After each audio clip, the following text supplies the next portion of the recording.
Big பாஸோட first promo release ஆயிருக்கு. இன்னைக்கு என்ன ஞாயிற்றுக்கிழமைனா என்னங்க மொதல் ப்ரோமோவே எலிமினேஷன் தான் மோஸ்ட்லி நடக்கும் ஃபர்ஸ்டெல்லாம். இப்போ திரும்ப அந்த எலிமினேஷனை ரிவீல் பண்ணுற மாதிரி ஒரு ப்ரோமோ தான் ரிலீஸ் ஆயிருக்கு. அதில் வீட்டுக்குள்ளே கேள்வி கேட்குறார். கடைசியில் அந்த 3 பேருக்கு நடக்கிற பரபரப்பு தான் அது என்ன அப்படின்றத கொஞ்சம் டீட்டெயிலாக பார்த்துருவோம். வணக்கம் மக்களே, நேஷனல் உச்சிலிருந்து உங்கள் மணிவண்ணன். சேனலுக்கு புதுசாக இருந்தீங்கன்னா சப்ஸ்கிரைப் பண்ணிடுங்க. வீடியோ பார்க்குற அனைவருமே மறக்காமல் லைக்கும் ஐப்பும் பண்ணிங்கன்னா இந்த வீடியோ பல பேருக்கு போய் ரீச் ஆகும், எனக்கும் ரொம்ப யூஸ்ஃபுல்லாக இருக்கும். இப்போ கண்டென்ட்டுக்குள்ளே போயிடலாம். ஸோ வரும்போதே பார்த்தீங்கன்னா எலிமினேஷன் கார்டு அவுட் தான் வர்றாரு. அது ஆக்சுவலாக கடைசி என்ட்ரியான ஃபுட்டேஜும் கடைசி ஃபுட்டேஜும் மேட்ச் பண்ணி ஒரு காம்போவாக செட் பண்ணிட்டாங்க. ஓகே, ஃபஸ்ட்டு எலிமினேஷன் கார்டை காமிக்கிற டைமில் யார் யார் சேவ்டு அப்படின்றத பார்த்தீங்கன்னா ஃபஸ்ட்டு கனியை சேவ் பண்ணுறாரு. கனி அப்படியே ரொம்ப குஷியாக ஜாலியாகிறாங்க. ஏன்னா ஃபஸ்ட்டு சேவ்டு இது வரைக்கும் கனியை பண்ணியிருக்காங்களான்னு தெரில. ஸோ இந்த வாட்டி ஃபஸ்ட்டு சேவ்டுன்னும் போது ஓகே நமக்கு பாசிட்டிவாக தான் இருக்க போல, பயங்கரமாக தான் போயிட்டு இருக்க போல அப்படின்ற மாதிரி ரொம்ப சந்தோஷமாகவும் ஜாலியாகவும் கனியை எடுத்துப்பாங்க. ஸோ இதில் ஒவ்வொருத்தரை சேவ் பண்ணும்போதும் அட்வைஸ் கொடுத்து தான் சேவ் பண்ணியிருக்காரு. எப்படி போன வீக்கெண்ட் எபிசோடு ஒன்று நடந்துச்சு, சேவ் பண்ணும்போது ஒவ்வொருத்தருக்கா அட்வைஸ் பண்ணிட்டு இந்த நெகட்டிவ் திருத்திங்கன்ற மாதிரி ஒன்று பண்ணார் இல்லையா, அதே பேட்டர்ன் தான் இன்னைக்கு எபிசோடும் தொடருது. அதில் கனி ஃபஸ்ட்டு சேவ், செகண்ட் வந்து கனி சொல்லி சுபிக்ஷா சேவ் ஆகிருப்பாங்க. அடுத்து பார்த்தீங்கன்னா விக்ரம் அண்ட் பாரு வந்து 2 பேரையும் ஃபினாலேவில் பார்க்குறேன், 2 பேரும் ஃபினாலேவில் இறக்கணும் அப்படின்றத அவங்க 2 பேர் சொல்லியிருப்பாங்க. அவங்க 2 பேர் சொன்னதில் 2 பேரும் சேவ் ஆனதில் 2 பேரும் அட் அ டைம் கட்டி பிடிச்சிட்டாங்க. கட்டி பிடிச்சி சேவ் ஆனாங்க அப்படின்றதான் பார்க்க முடியுது. எனக்கு இதில் விக்ரம் மேலேயும் எனக்கு ஒரு கேள்வி இருக்குது, பார்வதி மேலேயும் எனக்கு ஒரு கேள்வி இருக்குது நேற்று எபிசோடை பற்றி. ஏன்னா நேற்று எபிசோடில் ஒயிட் வாஷ்னு பல பேர் பேசிகிட்டு இருக்கீங்க, ஆனால் அதில் ஒரு சில விஷயங்கள் மறைக்கப்பட்டிருக்கு. அது என்னன்றதை நம்ம பார்ப்போம். ஸோ இவங்க 2 பேர் அந்த ஒரு பாண்டிங்கில் இருந்து கட்டி பிடிச்சி 2 பேரும் ஜாலியாக சந்தோஷமாக என்ஜாய் பண்ணுறதை பார்க்க முடிஞ்சிச்சு.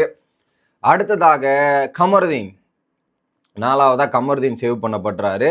5வதாக கமருதீன் சேவ் பண்ணப்படுறாரு. அதுலேயும் ரெமோ வாய்ஸ், நீங்கள் உட்காருங்க கமருதீன், சேவ்டு யுவர் சேவ்டு அப்படின்ற மாதிரி கமருதீன் அந்த டெமோ வாய்ஸில் பேசிகிட்டு இருந்தார்ல, அந்த வாய்ஸ்லேயே பேசி கமருதீனை பாராட்டி புகழ்ந்த தருணங்கள் பார்க்க முடியுது. இதுலேருந்து என்ன புரியுது, இந்த 4 பேர் ப்ரோமோவில் காட்டுறாங்களா என்ன புரியுது? ஸோ 4 பேரை எலிவேஷன் பண்ணுறாங்கன்ற ஒரு தாட் வருது இல்லை. ஆனால் நேற்று எபிசோடை பார்க்கும்போதும் இன்னைக்கு எபிசோடை பார்க்கும்போதும் எனக்கு ஒரு விஷயம் மட்டும் அப்பட்டமாக புரிகிறது அப்படின்னு நான் பார்க்குறேன். குறிப்பாக நேற்று எபிசோடில் எலிவேஷன் அப்படின்றது ஒருத்தருக்கு இருக்கு, ஒருத்தர் இல்லை 2 பேருக்கு எலிவேட் பண்ணியிருக்காங்க. அந்த 2 பேரை பற்றி பேசுவோம். அடுத்து என்ன கேட்குறாருன்னா 3 பேர் ஹாட் சீட்டில் உட்கார வச்சிருக்காரு, சாண்ட்ரா, பிரஜன் அண்ட் எஃப்ஜே. இப்படி சாண்ட்ரா, பிரஜன் அண்ட் எஃப்ஜே. இதில் வந்து அதில் 3 பேருக்கும் பதட்டம். ஐயோ எஃப்ஜே வந்த டேய் போன வாரம் தான் அடி வாங்கியிருக்கேன், இந்த வாரம் என்னடான்னா ஹாட் சீட்டில் எத்தனை வந்து உட்கார வச்சிருக்கீங்க, நம்ம கதை முடிஞ்சிருச்சோ அப்படின்ற மாதிரி. இல்லை அவர் 70 நாள் தான் அவருடைய கதை ஓவர் ஆகுது. அதுக்கு முன்னாடிலாம் ஓவர் ஆகுது. ஏன்னா வந்த நாள்லேருந்தே ஆணித்தனமாக சொல்லிட்டு இருக்கா FJ, I will stay for 70 days 70 நாள் என்னால் வீட்டை விட்டு வெளியே போக முடியாது, எடுக்கவும் முடியாது. அவ்வளோ தைரியமாக பேசுகிறானா, அப்போ என்ன தைரியமாக இருந்திருப்பான்னு பாருங்க. ஏதோ ஒன்று இருக்குது. அவன் மட்டும் கான்ஃபிடண்ட்டாக 70 நாள் உறுதியாக சொல்கிறான் மக்களே. அது மட்டும் எனக்கு இடிச்சுதே இருந்தது. அந்த கேட்டகிரியில் இந்த வாரமாக சேவ் ஆகிட்டான். அடுத்த வாரம் 70 நாள் முடிச்சுட்டு தான் அந்த பிக் பாஸ் வீட்டை விட்டு கிளம்புவான் போல இருக்கு எஃப்ஜே. அடுத்து சாண்ட்ரா, பிரஜன். இதில் வந்து எனக்கு என்னன்னா, இதில் பிரஜனோட கேம் நல்லா தாங்க இருந்தது. எனக்கு சாண்ட்ராவா பிரஜனா இந்த நேரத்தில் என்ன கேட்டிங்கன்னு வச்சிங்களேன், I will choose Prajan over Sandra அப்படின்றத பார்த்தீங்கன்னா, ஏன் பிரச்சனை சூஸ் பண்ணுறேன்னா, இண்டிவிஜுவலாக விளையாடினா அந்த மனுஷன் நியாயமாக கேள்வி கேட்குறாரு, கரெக்டான கேள்விகள் கேட்குறாரு, அட்ரஸ் பண்ணுறதெல்லாம் இருக்கார், சூப்பராக கேம் பிளே பண்ணுறாரு, எந்த விதமான பிரச்சனையுமே இல்லை. ஆனால் சாண்ட்ரா அப்படின்ற ஒரு நபர் வீட்டுக்குள்ளே இருந்தாங்கன்னா நிறைய விஷயங்கள் பண்ணுறதெல்லாம் மோசமாக இருக்குது. இவங்க வந்து நாய்களே பேய்களே அப்படின்றது சொன்னது தப்புன்றாங்க. ஆனால் இவங்க மற்றவங்கள நாய்கள் பேய்கள்ன்ற மாதிரி இவங்க பேசுவாங்க. அந்த மாதிரி ஒரு பேக்ரவுண்டில் ஒரு ஒர்க் பண்ணுறாங்களே, அது ரொம்ப தப்பாக இருக்குது. மற்றவங்களை ஈஸியாக புட் டவுன் பண்ணி கேம் பிளே பண்ணிட்டு போகிறாங்க. It is not totally acceptable அப்படின்றதான் நான் பார்க்குறேன். அந்த கேட்டகரியில் பிரஜனை விட்டு சாண்ட்ரா வெளியே போயிருந்தா நல்லா இருந்திருக்கும் அப்படின்றதான் என்னோட கருத்து. ஒட்டு மொத்தமாக அந்த வீட்டில் என்ன கேட்குறாங்க, அப்போ விஜேஸ்வர் ஒரு கேள்வி, யார் 2 பேர் வீட்டுக்குள்ளே இருப்பாங்கன்னு கேட்கும்போது கனி வந்து பிரஜன் அண்ட் எஃப்ஜே. அப்போ கூட எஃப்ஜே விட்டு கொடுக்க மாட்டீங்களா நீ கனி அப்படின்ற மாதிரி தான் இருந்துச்சு. Parvathy, FJ and Sandra. Okay, ஆனால் பிரஜன் பார்வதி ஏதோ சென்ஸ் பண்ணியிருக்காங்க, சென்ஸ் பண்ணதுக்கான விளைவு தான் இது.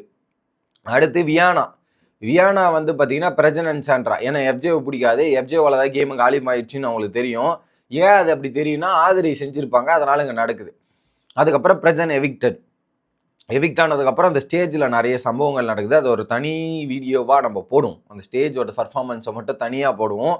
இன்னொரு பக்கம் சாண்ட்ரா அப்படின்ற நபரோட தப்புகளும் கேட்கப்படாம தப்பிச்சுக்கிட்டே இருக்காங்க. ஏன் இப்போ சேனல் பிரச்சனை தூக்கியிருப்பாங்கன்னு நான் பார்க்குறேன்னா, சாண்ட்ரான்ற ஒரு நபர் தன் கணவனின் பிரிவை தாங்க முடியாமல் துயரத்தில் இருந்து மீண்டு வந்து அந்த கேமில் இறங்கி என் கணவனுக்காக இறங்கி ஃபினாலே வரையும் நான் போறேன்டான்ற மாதிரி ஒரு விஷயத்தை கிரியேட் பண்ணணும்னு ட்ரை பண்றாங்க அப்படின்றது தான் எனக்கு ஓவராலா தெரியுது.